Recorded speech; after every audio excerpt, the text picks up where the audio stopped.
Olá, tudo bem com você? Estamos por aqui mais uma vez para darmos continuidade nas aulas da EBD. Nós estamos neste trimestre, neste terceiro trimestre de 2022, estudando sobre os ataques contra a Igreja de Cristo, né? Os ataques contra a Igreja de Cristo, as sutilezas de Satanás nestes dias que antecedem a volta de Cristo. Já tivemos aí a primeira aula deste trimestre, deste terceiro trimestre, que foi no dia 3 de julho, ou seja, então no mês de julho, agosto e setembro, né? É isso mesmo.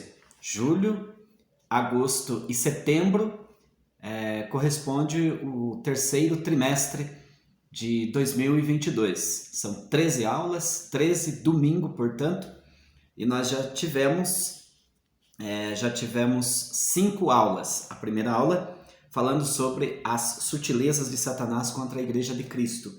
A segunda, a sutileza da banalização da graça. A terceira, a sutileza da imoralidade sexual. A quarta, nós falamos sobre a sutileza da normalização do divórcio.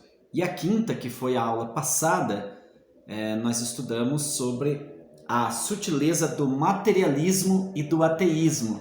E agora, então, nós chegamos na lição de número 6, que essa aula aqui presencialmente vai ser no dia 7 de agosto de 2022. Eu estou gravando no início da semana, né? Estou gravando no dia 1º de agosto. E, portanto, essa aula presencialmente vai ser no dia 7 de agosto de 2022. Maravilha? Então, vamos lá. Lição de número 7. O título é A Sutileza das Ideologias Contrárias à Família. Todo trimestre estamos estudando sobre as sutilezas. E esta aula, então, a sutileza das ideologias contrárias à família. Nós temos o nosso texto áureo, que é o texto maior, está em Gênesis, capítulo de número 2, versículo 18, que diz o seguinte: E disse o Senhor Deus, não é bom que o homem esteja só. Far-lhe-ei uma adjutora que esteja como diante dele. A palavra adjutora é o mesmo que falar ajudadora, né? A verdade prática fala o seguinte: dentre os muitos perigos que a sociedade contemporânea enfrenta, estão aqueles de natureza ideológica que planejam destruir a família. Então é um assunto bastante delicado e bastante necessário também para nós comentarmos. A leitura bíblica em classe está em Gênesis, capítulo de número 2, versículo 18 a 24. Esse é o texto bíblico que em sala de aula é importante fazer a leitura, é necessário, né, para que tenhamos uma compreensão ainda maior. Mas o que eu quero aqui comentar um pouco mais é sobre o texto áureo, porque é a chave do assunto, né? Gênesis 2:18. E disse o Senhor Deus, não é bom que o homem esteja só. Far-lhe-ei uma adjutora que esteja como diante dele. Esse texto áureo, esse versículo, ele está inserido no capítulo 2, logicamente, de Gênesis, do versículo 18 ao 24. Esse é o contexto deste versículo, deste texto áureo que diz aí: E disse o Senhor Deus, não é bom que o homem esteja só, far-lhe-ei uma adjutora que esteja como diante dele. Bem, o que nós temos aqui é o seguinte: o que está acontecendo é que esse contexto Deus está tratando, ele está mostrando com clareza que Deus, ele é contra a solidão. Deus não fez o homem para viver sozinho, né? Solito, como diz lá no sul. Então Deus é contra a solidão. No capítulo 1 e versículo 27 do Gênesis, você vai perceber que tem uma declaração geral de que Deus criou o ser humano. Deus criou o ser humano, né? Na verdade, Gênesis 1 e 27 fala que Deus criou macho e fêmea. Deus criou. E o segundo relato da criação nos fornece já um pouco mais de detalhes, que seria este caso aqui. Sobre essa maravilhosa obra da criação, a magnífica obra de Deus, né? A obra da criação. E está incluso então aqui o homem, né? A criação do homem, e aí ele vai instituir a mulher, a adjuntura. É interessante analisarmos que nos primeiros 31 versículos do capítulo 1, ou seja, o capítulo 1 do Gênesis tem 31 versículos, e nesses 31 versículos, nós temos 7 que aparece a expressão "e viu Deus que era bom". Então Deus, vamos dizer assim, ele acabava a obra e dizia, ele mesmo dava nota que eu chamo aqui de nota 10. Você tem lá no versículo 4, quando ele criou a luz, né? Versículo 10, a terra e mar. Versículo 12, erva e semente. Capítulo 1, versículo 18, dia e noite. Grandes criaturas marinhas e répteis. Enfim, tudo que Deus fez, então ele mesmo dava nota, e nota 10, né? Porque nota 10 na nossa linguagem, né? Porque ele disse, e viu Deus que era bom. O que Deus fala que não é bom é quando ele faz o homem. Então aqui no versículo 18 aparece então a expressão, e disse o Senhor Deus, não é bom que o homem esteja só. Costumo dizer o seguinte, se Deus falou, está falado. Deus sabe, Deus conhece o ser humano, é especialista em humano, Deus, porque foi ele que fez, e ele é que está dizendo que não é bom que o homem esteja só. Claro que existe aqueles que optam, né, por ficar só e tal, e inventam tanta coisa, mas é melhor ficar com a palavra de Deus, porque Deus sabe de fato o que está falando. A verdade é que aqui Deus então ele é contrário à solidão, por isso ele cria um outro ser humano. Ele cria um outro ser humano, que no caso é a mulher, a adjuntora, a ajudadora, ou pode também ser, tem algumas expressões que mostram pra gente como auxiliadora, né? Aquela que fosse auxiliadora, uma pessoa idônea para estar ao lado, ou junto do homem, de frente, enfim, fazendo companhia. Essa expressão do versículo 18 e no versículo 20, por exemplo, enfatiza a correspondência, logicamente, entre homem e mulher. Entre homem e mulher. Você vê que já tem o homem criado, e agora, da costela de Adão, Deus fez a mulher. Uma obra magnífica, maravilhosa. É interessante nós refletirmos também que sobre a função dada por Deus à mulher de auxiliadora, lembrando que Deus também é o auxiliador. Então, Deus deu a mulher como auxiliadora do homem, mas Deus é que realmente é o auxiliador, tanto é que ele já está fazendo esse trabalho. Lá no Salmo de número 63, do versículo 6 ao 7, diz assim, ó, Em ti medito durante a vigília da noite, porque tu me tens sido o meu auxílio. É o que confirma que Deus é o auxiliador, o ajudador, o nosso ajudador. Mas ele, dessa mesma característica, ele faz para o homem uma auxiliadora. No Salmo 46, nós lemos que Deus é o nosso refúgio e fortaleza, socorro bem presente. A palavra socorro também pode ser traduzida como auxílio, bem presente na hora da adversidade. Deus não erra, Deus sabe o que faz, Deus colocou a mulher como auxiliadora, como ajudadora, e ele é o ajudador maior do ser humano e então do casal como um todo. A verdade é que Deus está voltado para esses dois seres, né? Que está instituído então o casamento a partir de então. Macho e fêmea, né? Homem e mulher. Tá certo? Então esse é o breve comentário aí do texto áureo, né? Que é esse versículo de número 18 do capítulo 2 do Gênesis. Repetindo para você: e disse o Senhor Deus, não é bom que o homem esteja só. Far-lhe-ei uma adjutora que esteja como diante dele.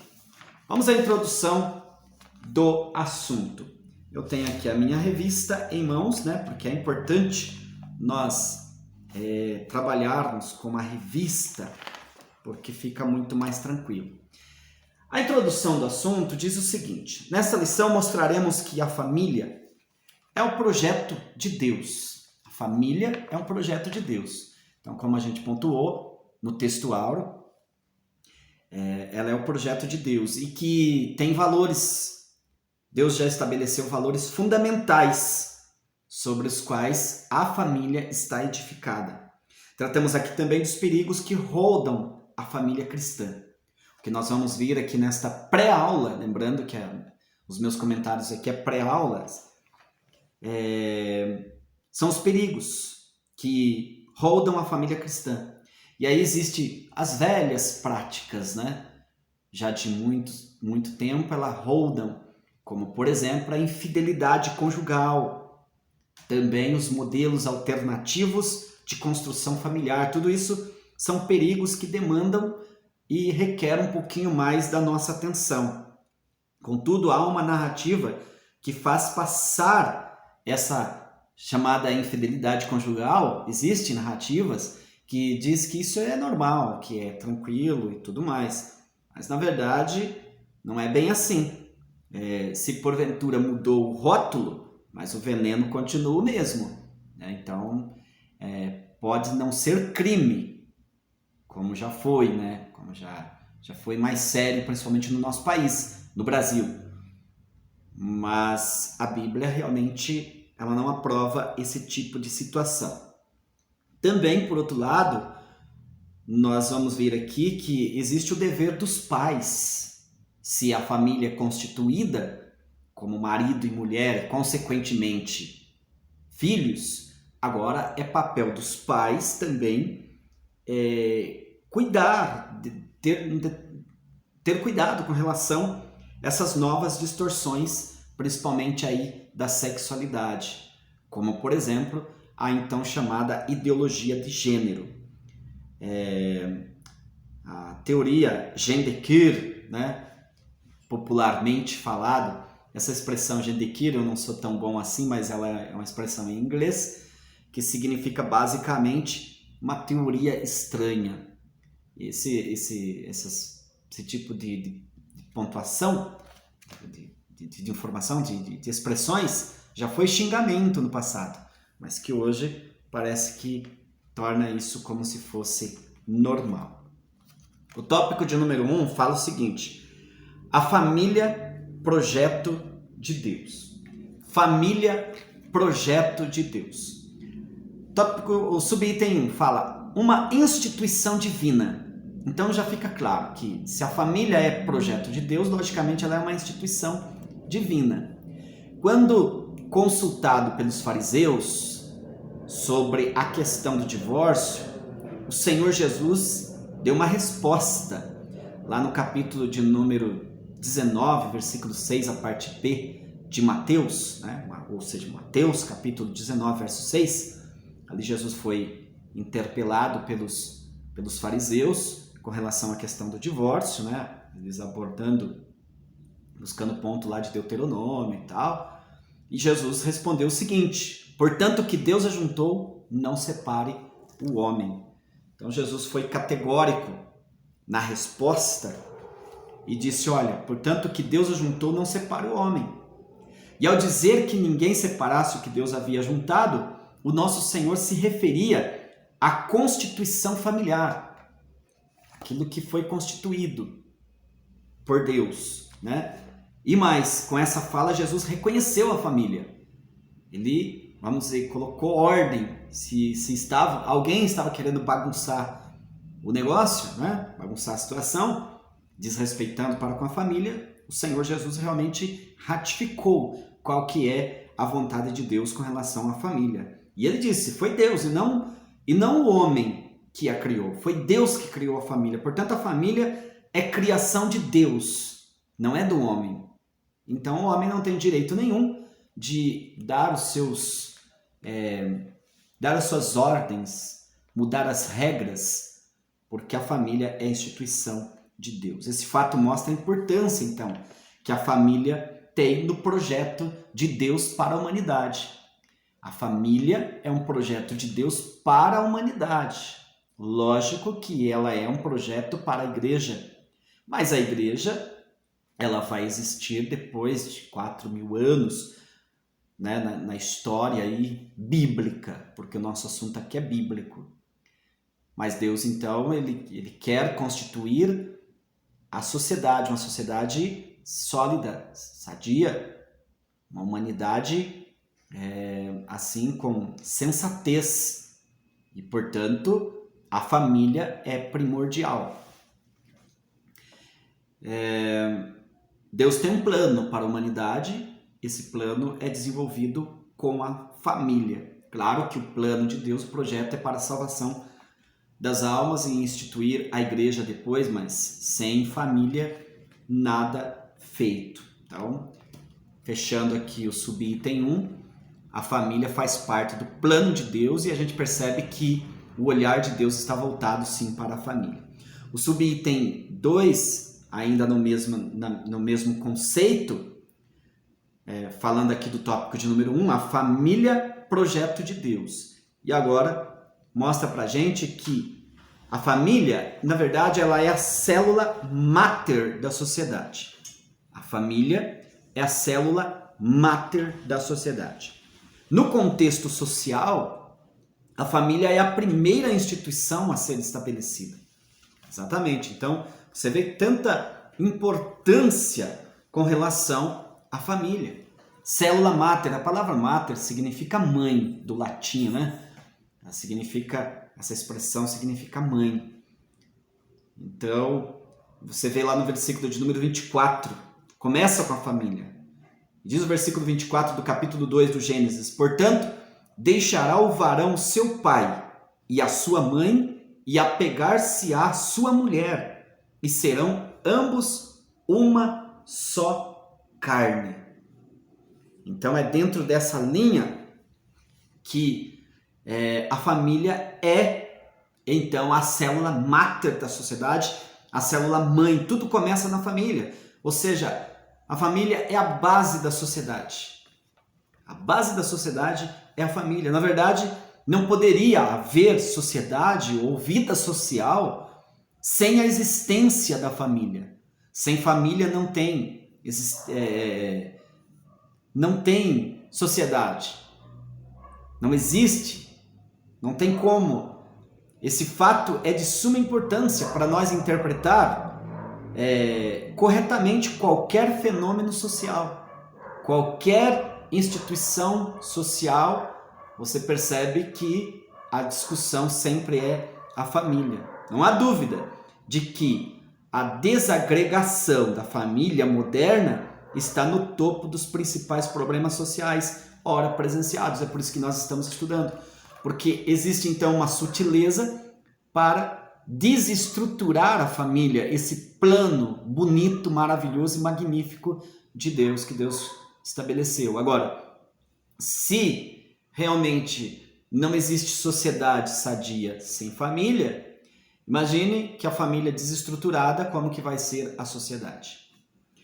O tópico de número 2 fala o seguinte: fundamentos da família cristã.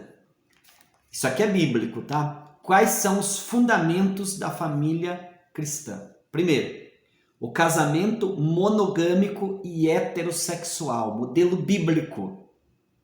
No contexto do Novo Testamento, o casamento é monogâmico, ou seja, ele é um homem para uma mulher. Não é um homem e duas mulheres, 3, 4, por aí vai. E vice-versa, né? Mulher com um homem apenas. Então, monogâmico significa um para um. É isso aí. Isto é o que mostra. A poligamia era praticada no mundo antigo, inclusive no contexto do Antigo Testamento. Existe a poligamia, que é mais que uma mulher, no caso. Mas isso não foi aprovado por Deus, foi tolerado, porque pode existir as perguntas, mas como que os homens do Antigo Testamento tinham mais que uma mulher? Pois é, mas foi tolerado. Se você ver aí o histórico, todos os que entraram por esse caminho aí pagaram o preço, e muito caro, tiveram problemas seríssimos, como por exemplo Davi, o homem segundo o coração de Deus. Mas ele pagou preço caro, inclusive pelo fato do seu pecado, enfim. Abraão também, todos eles, nenhum escapou. Por quê? Porque é o que Jesus disse, no princípio não foi assim. No princípio não foi assim. E aí Paulo ratifica, escrevendo a Timóteo, 1 Timóteo, capítulo de número 3, versículo 2, já uma chamada para os obreiros da casa de Deus, e ele disse: olha, convém, pois, que o bispo aqui pode ser interpretado também como presbítero, o homem de Deus, o homem do altar, seja irrepreensível. E essa irrepreensão dele é que ele seja marido de uma mulher. Então, o pastor não pode ter mais que uma. É uma mulher. E ele precisa ser vigilante, sóbrio, honesto, hospitaleiro, e ele precisa ser apto para ensinar. Lógico que se ele tiver essa desestruturação também, essa fraqueza no sentido aí da vida conjugal, a pergunta que fica é como que ele vai ensinar? Ele tem dificuldade. E então, a poligamia, portanto, deve ser rejeitada. Deve ser rejeitada como uma forma distorcida e pervertida da construção familiar. Poligamia não é de Deus, não é da vontade de Deus. Ah, mas pelas leis até pode? Bom, mas a lei bíblica não. Da mesma forma, o casamento bíblico é heterossexual. Então, é monogâmico e heterossexual, isto é, constituído por um homem e uma mulher, quer dizer, macho e fêmea.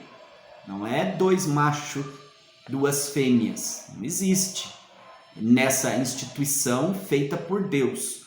É um modelo de Deus. É bom que se diga em alto e bom som que aqui se trata do modelo bíblico.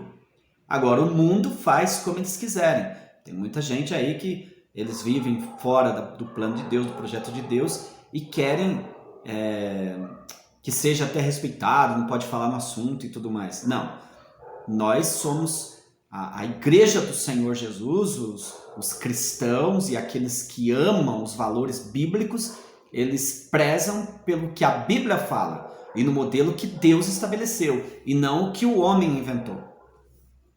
Então é assim, é dessa maneira. Por isso que Jesus, aliás, repetindo lá o versículo 27 do capítulo 1 do Gênesis, quando Deus criou o primeiro casal, ele chamou de macho e fêmea.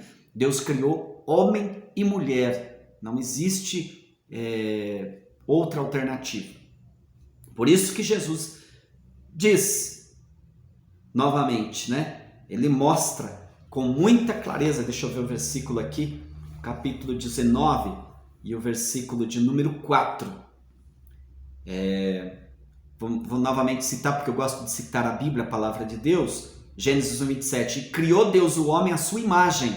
A imagem de Deus o criou, macho e fêmea os criou. É bom a gente falar em alto e bom som. Foi Deus que criou macho e fêmea.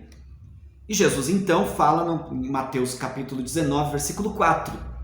Ele, Jesus, disse: não tendes lido que no princípio o Criador os fez macho e fêmea?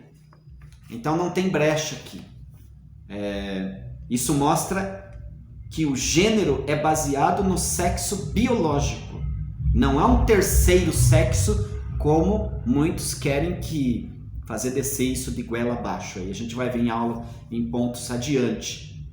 Então, biblicamente, teologicamente, o casamento deve e precisa ser heterossexual. Deve ser monogâmico e heterossexual, constituído por um macho e uma fêmea, um homem e uma mulher. Esse é o casamento bíblico, padrão, baseado na palavra de Deus.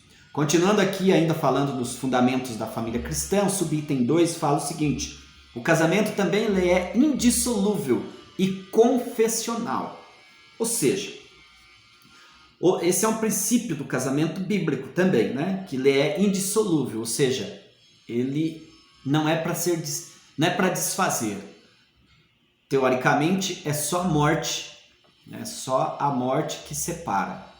Ele é indissolúvel, o casamento bíblico. Jesus disse que o que Deus ajuntou não separe o homem. Foi o que a gente viu já, né, no versículo de número 6. Assim não são mais dois. Mateus 19, 6. Assim não são mais dois, mas uma só carne. Portanto, o que Deus ajuntou, não separe o homem. Então, foi o Senhor Jesus que falou. O casamento é bíblico. O casamento bíblico é feito para durar. Por isso que ele é indissolúvel. Ele é feito para durar, não é para casar e já pensando em separar, pensando em divórcio e tudo mais. Não. Já foi dito nesse trimestre, em aulas anteriores, que Jesus reconheceu a cláusula da exceção. Pode ter exceção para vamos dizer assim, um divórcio. Que no caso a exceção é o adultério. Porque o adultério realmente, se acontecer o adultério e não tiver arrependimento e nem tiver perdão, então nesse caso há um rompimento. Porque na verdade aí já é intitulado, já é colocado como morte. E aí morte é a única situação que separa o casal, o casamento.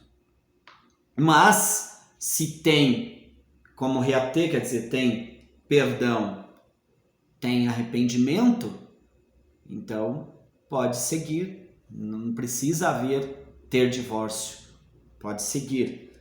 E também tem outros casos, né, que seria, por exemplo, o abandono, que a gente vai ver aí mais para frente. Deixa eu ver aqui, nesse caso há uma possibilidade de perdão. Deixa eu ver, vamos seguindo aqui com o nosso comentário. A outra questão, como eu estou falando, é o abandono por parte do não crente, ou seja, aquela pessoa que não é fiel. Está casado com uma pessoa que é fiel e aí o outro não é fiel e aí abandona, larga da pessoa, não está nem aí. Enfim, maus trato também, já alguém entendeu o que significa isso. Então, no capítulo de número 7 de 1 Coríntios e no versículo 15, Paulo diz o seguinte: mas se o descrente se apartar, aparte-se. Quer dizer, o cara quer ir embora, um exemplo, né?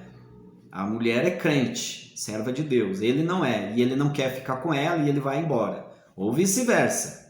Então Paulo disse, se o descrente, o infiel, quer ir embora, ele que se aparte, porque nesse caso, o irmão ou a irmã não está sujeito à servidão. Aqui, essa escravidão, mas Deus chamou-nos para a paz. Neste caso também entra como uma opção de que a pessoa que foi ofendida ou abandonada pode até contrair um novo relacionamento sem problema nenhum. Foi o que Paulo falou, porque para que ela vai ficar escrava Então, Deus não criou, não instituiu, não criou as pessoas, formou as pessoas para que esses sejam escravos. É assim que se entende. Mas, todavia, em último caso, é bom que se diga que isso aqui são exceções. Raramente acontecer isso. Não é regra. Então, divórcio, essas coisas não é regra. São exceções. E vamos seguindo aqui ainda no tópico de número... resumindo, fechando aqui, o tópico de número 2, falando dos fundamentos da família cristã. E eu estou no subitem 2, lá no finalzinho, quando ainda tem aqui uma observação. Existe outro princípio importante para se considerar no casamento, no contexto do casamento cristão, que é a questão da confessionalidade. Não posso deixar de falar. Isso aqui é o seguinte, é a ideia do jugo desigual. Então não pode, a Escritura preceitua que não deve haver união entre um crente e um descrente, entre um fiel e um infiel, porque isso não vai produzir, não vai ter efeito. A gente tem em 2 Coríntios 6:14 a expressão da palavra de Deus dizendo o seguinte: não vos prendais a um jugo desigual com os infiéis, porque que sociedade tem a justiça com a injustiça e que comunhão tem a luz com as trevas? Agora, aparece aquelas pessoas que dizem, não, mas não tem nada, fulano não é da igreja, mas pode casar com quem não é, porque dá certo, porque já teve outros que deu. Olha, eventualmente pode aparecer sim, mas na maioria não dá certo. Então, é como você diz, né? Me apresente um aí que deu certo e eu te apresento 10 que não deu certo. Então, se a Bíblia fala, é preferível ficar com a Bíblia. Não pode ter jugo desigual. Então, o irmão precisa procurar, o jovem, ele buscar namorar, arrumar uma esposa, buscar de Deus da mesma fé que ele confessa. É isso aí. Não necessariamente da mesma denominação. Às vezes as pessoas fazem confusão aí. Não. Mas que seja da mesma fé em Cristo. Enfim, tem esse posicionamento. Resuminho aí do subitem do tópico 2, monogamia, então, heterossexualidade e indissolubilidade são fundamentos da família cristã. Então, quais são os fundamentos da família cristã? Monogamia, heterossexualidade e indissolubilidade. Esses são os fundamentos. Tópico de número 3, a sutileza da nova configuração familiar. Subitem 1. Casamento entre pessoas do mesmo sexo. Esse é a sutileza.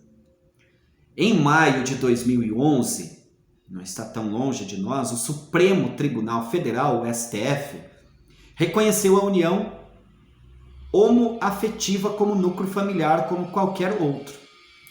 Um erro gravíssimo do STF. Não deveria ter feito isso. Isso porque não havia e nem há uma lei aprovada no Congresso Nacional que legisle sobre esse assunto. Se não tinha lei, como que eles então já instituíram? É lamentável. Porque é o Congresso Nacional que cria as leis. Então, como não tinha lei, ele mesmo estabeleceu. É muito grave isso. A partir do entendimento firmado pelo STF, eles entenderam, né? Então, o Superior Tribunal de Justiça determinou, em outubro daquele mesmo ano, de 2011, que o mesmo reconhecimento se aplicava para os casamentos. Então, poderia, nesse caso aí, ter casamento entre pessoas do mesmo sexo. E eles, para evitar a falta de reconhecimento dos cartórios, porque já se imaginava então a reação, né? Publicaram uma resolução em que regulamentava os trâmites e proibia os cartórios de recusar a celebração de casamento civil e a conversão da união estável em casamento entre pessoas do mesmo sexo. Realmente é uma espécie de tirania, né, estabelecer. Mas isso não calou principalmente os crentes, homens de Deus e mulheres de Deus. Essa nova configuração familiar da justiça brasileira provocou reações entre os cristãos, entre os evangélicos, porque nós entendemos que a família é formada por homem e mulher, e não pessoas do mesmo sexo. Conforme a Bíblia fala, em Gênesis 2:24, que é o que nós estamos trabalhando aqui. Então, Gênesis 2:24, reafirmando aqui: portanto, deixará o varão seu pai e a sua mãe, e apegar-se à sua mulher, e serão ambos uma só carne. É a Bíblia que fala. Ah, mas criaram leis, mas e a palavra de Deus? Então, nós temos compromisso com a palavra de Deus.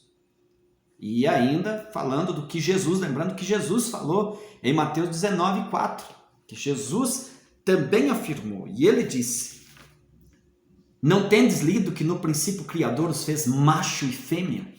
Então o posicionamento do homem de Deus e da mulher de Deus é esse. Casamento, ele é heterossexual. Ele é monogâmico e heterossexual. E aí a gente vai seguindo aqui o subitem 2 desse tópico 3, falando da sutileza da nova configuração familiar, que é a sutileza, né? A sexualidade não binária. Isso é um problema também. O que é isso? Uma pessoa, sexualidade não binária. Isso aí, na verdade, é uma pessoa que não se percebe como pertencendo a um único gênero. Então, ela não acha que é... mesmo tendo os órgãos genitais, seja masculino ou feminino, mas não se acha que é. Fica na dúvida. Então, isso aí é chamado de binário, não binária. Nesse aspecto, a pessoa então acredita que a expressão de gênero não se limita ao sexo masculino e feminino. E essa pessoa, então, é a genderqueer. Essa expressão em inglês difícil de falar aqui para mim, mas que significa, como eu disse, uma teoria estranha, uma colocação estranha, bizarra, uma coisa esquisita. Assim, uma pessoa não binária pode achar que não é homem ou mulher. Então, já pensou que tribulação? O camarada é homem, tem os órgãos genitais tudo certinho, mas se olha e diz: não sou homem, ouvi errado. Que conversa é essa? O que Deus fez certo, fez correto. Ou ainda, pode achar que deve ser as duas coisas. Ah, sou homem, sou mulher. Ou a mulher também, né? Ela tem o órgão genital feminino, mas ela também fica na dúvida, achando que ela não é ou que ela é as duas coisas. Então isso aí é uma sutileza. Isso significa que o mesmo, aliás, evidentemente que isso contradiz, esse tipo de posicionamento contradiz o que a palavra de Deus fala. Contradiz, lá em Levítico, capítulo de número 18, eu deixei aqui separadinho para mim ler, juntamente com você. Então, diz aqui, olha, a palavra de Deus é muito clara.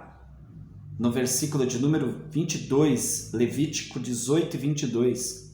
Com varão te não deitarás, como se fosse mulher. Abominação é, e vice-versa. Então é abominação, é pecado. Que história é essa? E também nem te deitarás com um animal, porque existe isso também. A pessoa tem, vamos dizer assim, é inclinado para o animal. O sexo, confusão.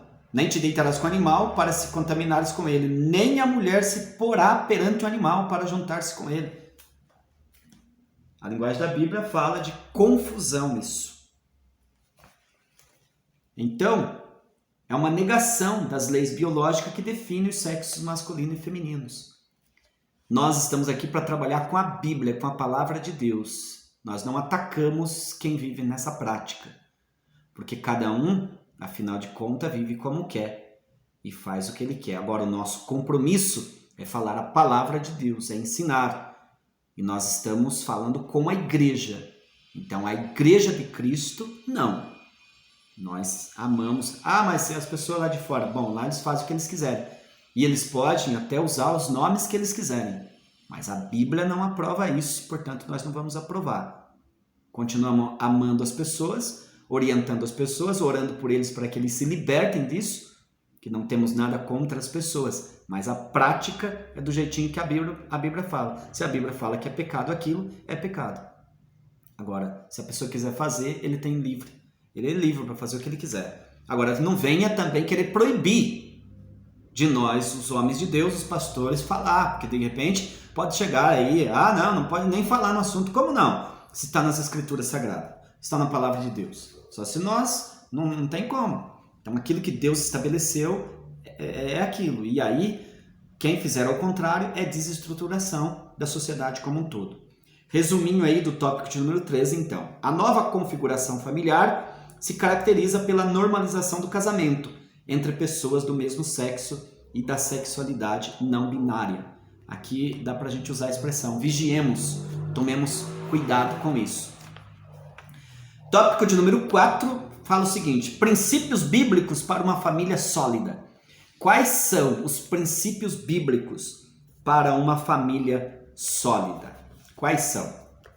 Primeiro, é que é o papel dos pais. Então tem dois princípios aí. Papel dos pais e o papel da igreja. Vamos ver primeiro aqui o papel dos pais. Os pais têm um papel preponderante na base da formação familiar. Isso significa dizer que os pais têm a missão de transmitir aos filhos os valores. Diz lá em Deuteronômio, capítulo de número 6, do versículo 6 ao 9, está escrito assim, olha: e estas palavras que hoje te ordeno estarão no teu coração, e as intimarás a teus filhos, e delas falarás assentado em tua casa, e andando pelo caminho, e deitando-te, levantando-te, também as atarás por sinal na tua mão, e te serão por testeiras entre os teus olhos, e as escreverás nos umbrais de tua casa e nas tuas portas. Então é papel dos pais inculcar a palavra aos filhos. A educação dos filhos deve tomar como princípio os valores ensinados pela palavra de Deus. Por isso que o pai deve levar os filhos para a escola bíblica dominical. Deve levar para o culto de ensino, para eles aprenderem a palavra de Deus, e os pais devem aprender também para ensinar em casa. Provérbios também, capítulo de número 1 e o versículo de número 8 e 9, a palavra fala assim, olha: filho meu, ouve a instrução de teu pai. Os filhos devem ouvir a instrução do pai e não deixes a doutrina de tua mãe. Então os pais têm um papel aqui preponderante nisso, porque diadema de graças serão para a tua cabeça e colares para o teu pescoço. Então, o primeiro ensinamento, a primeira escola, na verdade, é em casa, é os pais, né? Agora, vamos falar assim, se a família estiver desestruturada, qual que é a moral que o pai tem para ensinar também? Então, é um caso de se pensar. Pessoas aí que se envolveram, por exemplo, primeiro casamento, segundo, terceiro, quarto, imagine a quantidade de filhos que pode ter na mesma casa e que nenhum deles são irmãos, ou são no máximo meio irmãos. E a pergunta que fica: qual que é a autoridade que esses pais têm para ensinar essa turminha aí, né? Então, por isso que tudo é uma sutileza do inimigo para a destruição das famílias. Então, que Deus guarde a sua família, meu irmão, meu amigo, você que está aqui comigo. A crise atual da família é uma crise de valores. Então, não é simplesmente porque alguém arrumou outra e tal, não, é crise de valores, os valores estão mudando. Onde há desestruturação familiar, a ausência de valores fortes predomina. Onde há desestruturação familiar, a ausência de valores predomina. Nesse aspecto, de alguma forma, os pais falharam em transmitir ou incutir na formação dos filhos. Aonde faltam os valores é porque os pais deixaram de ensinar, como diz no meu hall, né? Fizeram corpo mole para ensinar os filhos. O pai tem autoridade, precisa ensinar os filhos, sim. É o pai que ensina o filho, é a mãe que ensina o filho. E é eles que ditam as regras. Agora, quando os filhos querem fazer o que eles acham por bem, claro que aí vai ter a desestruturação e é pecado também. No meio dessa guerra cultural, na qual se procura a desconstrução da identidade cristã, não dá para ser neutro. Quer dizer, o paizão também dizer assim, bom, não vou pegar muito no pé, vou deixar meu filho à vontade, não sei o que e tal. Não está cumprindo com o seu papel, né, irmão? É isso aí. Só isso. Se você não cuida da sua casa, quem vai cuidar? Vai deixar para a sociedade cuidar? Vai deixar para quem cuidar? Os professores, que são... É cheio disso, né? Querer passar conta para os professores, para os educadores, para os políticos, né? É gravíssimo isso. Então, todos os pais, eles devem ser compromissados com a família e a sociedade na qual vivem. Os pais têm que ter compromisso com a família e ter compromisso com a sociedade. Inclusive, quando ele for, por exemplo, nós estamos em um ano letivo, quando ele for votar também, ele tem que saber para quem que ele vota, não é confusão. Imagine você votar, por exemplo, para pessoas que têm ideias contrárias à família. Você está entregando uma arma que você tem na mão. Então precisamos estar atentos com tudo isso. O papel da igreja. Qual que é o papel da igreja? Já vimos o papel dos pais. E a igreja tem um papel? Claro que tem. Alguém já disse que as famílias fortes fazem igrejas fortes, mas o contrário também é verdade. Que igrejas fortes também fazem famílias fortes. Na verdade, a igreja é uma extensão da família, né? É um grupo familiar mais amplo. Ela é constituída de várias famílias. A igreja é constituída de várias famílias. É uma entidade terapêutica, onde a família pode ser curada. Se chegar a famílias com dificuldade, ela pode ser curada através de oração, através de orientações, através da palavra de Deus. É missão da igreja, portanto, curar a sociedade. Então ele cura as famílias lá e, consequentemente, nós estamos curando a sociedade de um modo geral. A palavra de Deus diz em 1 Pedro, capítulo 2, versículo 9 e 10, mas vós sois a geração eleita, o sacerdócio real, a nação santa, o povo adquirido, para que anuncieis as virtudes daquele que vos chamou das trevas para a sua maravilhosa luz. Vós que em outro tempo não eres povo, mas agora sois povo de Deus. Vocês outrora não tinhais alcançado misericórdia, mas agora alcançaste misericórdia. Então agora vocês podem realmente ensinar a palavra e curar muitas vidas. Uma família cristã sadia tem na igreja uma forte base espiritual. Quando você vê uma família abençoada, uma família onde tudo está certo, pode ver, é porque eles são muito fiéis, eles estão na igreja, eles têm um bom pastor, eles têm um homem de Deus, eles têm grupos, eles têm líderes, departamentos que realmente cuidam de tudo isso com muita coerência. A igreja, portanto, faz parte da vida, da sua vida. Isso significa que uma família forte faz parte ativamente da igreja. E, evidentemente, que os filhos devem ser criados nesse contexto onde os valores cristãos são transmitidos. Você quer ter uma família forte, uma família estruturada, esteja na igreja, aprendendo a palavra de Deus, no culto de doutrina, não perca culto, não perca os trabalhos de oração, sabe? Não pode perder, porque é através disso que nós vamos formando aí uma sociedade melhor. Resuminho do subitem, do tópico 4, aliás, os pais e a igreja têm papéis importantes na manutenção dos valores da família. Não dá para deixar essa conta para o Estado, somente o Estado, não dá. Então os pais precisam realmente assumir o seu papel. E concluindo a aula, então, nós chegamos aí ao final, vimos então nesta aula, nesta pré-aula, que a família está sob ataque, não tem como fechar os olhos para isso. Desvios sutis procuram desconstruir o projeto da família tradicional, né? Veja bem, a família tradicional sofre, né? Os ataques são tudo contra a família tradicional. São leis que são criadas, enfim. Velhas práticas como adultério estão sendo vendidas, né? Haja vista as novelas, filmes, músicas de um modo geral. Tudo é normal. Tudo isso para as famílias entenderem como normal. E tem aqueles que chegam a dizer que até é necessário. Precisa de algo aí para poder apimentar o relacionamento e tudo mais. Na verdade, isso tudo é um engodo do diabo. Nesse contexto de desconstrução familiar, os pais devem, mais do que nunca, firmar e inculcar nos filhos, porque parece que é aos filhos que nós temos que realmente ensinar. É o departamento infantil na igreja que a gente deve investir. Adolescentes, jovens, né, incutir neles, para que assim nós possamos formar uma sociedade melhor, uma igreja também ainda melhor.